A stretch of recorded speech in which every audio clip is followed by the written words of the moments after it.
Baik, lagi tadi pada Al-Baqarah ayat 159. Hadirin dan hadirat, dalam kita mentadabburi ayat-ayat Allah ini, hendaknya kita tidak terikat dengan sebab nuzul ayat, kerana Allah tidak menyebutkan secara spesifik siapakah orang atau kelompok yang menjadi sebab turunnya ayat ini.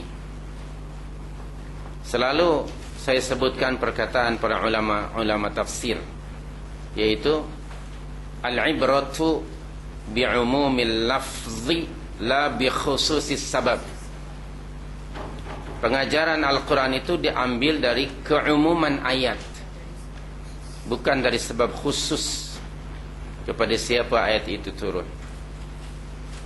Sekalipun ayat ini mendedahkan sikap buruk ulama-ulama Yahudi dan Kristian terhadap kebenaran, di antaranya maksudnya kebenaran ialah sama ada kerasulan Muhammad sallallahu alaihi wasallam atau Al-Quranul Karim atau ajaran Islam yang dibawa oleh Rasul.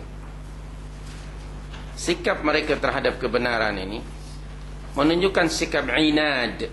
Ain, nun, alif, dal. Inad maknanya degil. Sikap degil mereka, tidak mau melihat, mendengar, menerima dan mengikuti serta tunduk kepada kebenaran. Padahal mereka itu bukan calang-calang orang. Mereka itu ulama, bukan layman, orang-orang yang memiliki ilmu pengetahuan yang mendalam tentang kitab Taurat dan Injil. Jadi kita jangan lihat dari sudut sebab nuzul.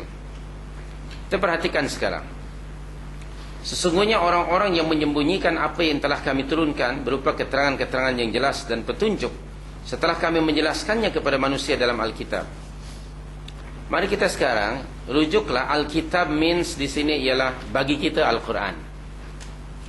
Tadi sebab nuzul Taurat atau Injil ya, kita ketepikanlah itu. Sekarang ini ialah Al-Quran. Allah menyatakan min ba'di ma bayyannahu linnasi fil kitab, setelah kami jelaskan, setelah kami terangkan kepada manusia dalam Alkitab. Kita semua sudah beriman bahawa Al-Quran ini disifati oleh Allah sebagai kitabun mubin, Al-Quranul Mubin, dan banyak sekali ayat seperti itu.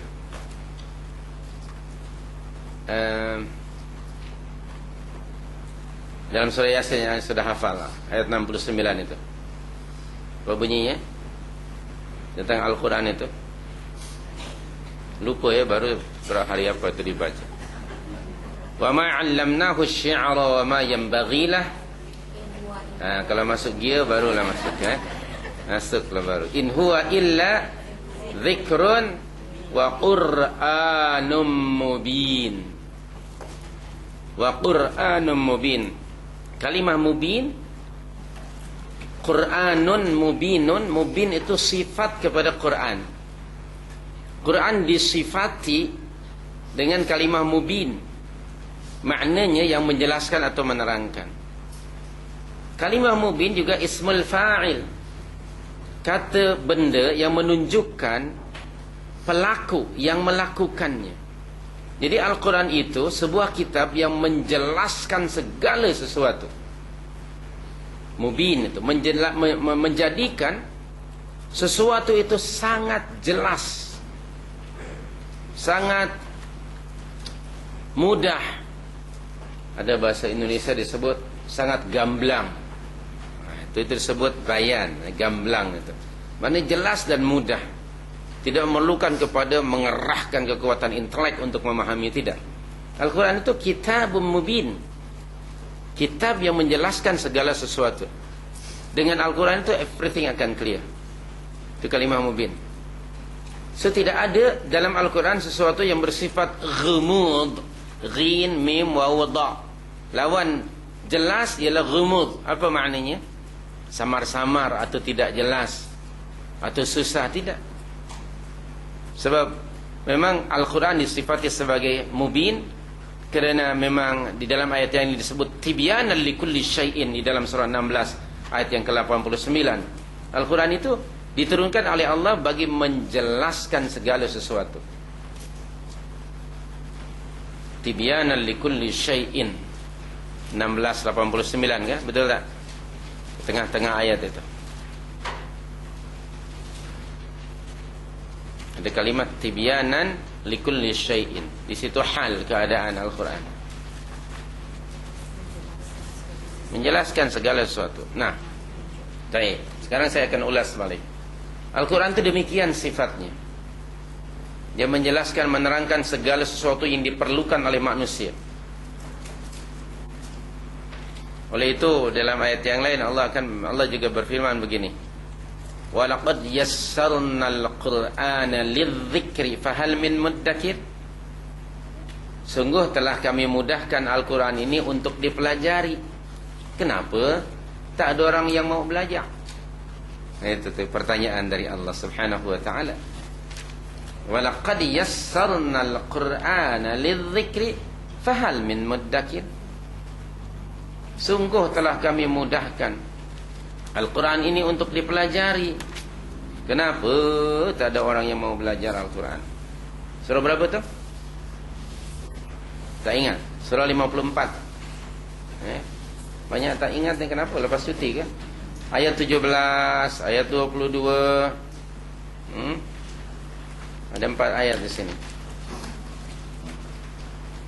Ayat 32 tu tengok. Muka surat 879 ayat 17.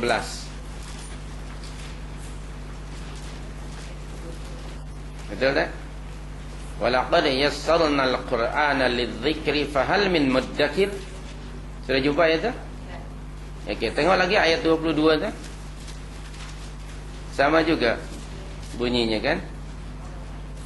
Walaqad yassarnal qur'ana lidzikri fahal min muddakir.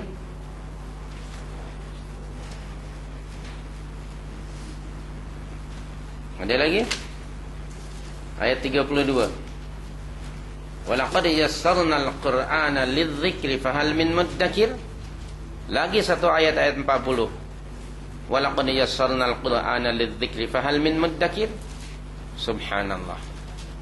Dan sesungguhnya telah kami mudahkan Al-Quran ini untuk dipelajari, untuk diambil pengajarannya. Maka kenapa tak ada orang yang mengambil pelajaran dari Al-Quran? Maka alasan anda yang mengatakan Al-Quran itu susah ditempelak dengan 4 ayat ini. Jadi sebenarnya mudah.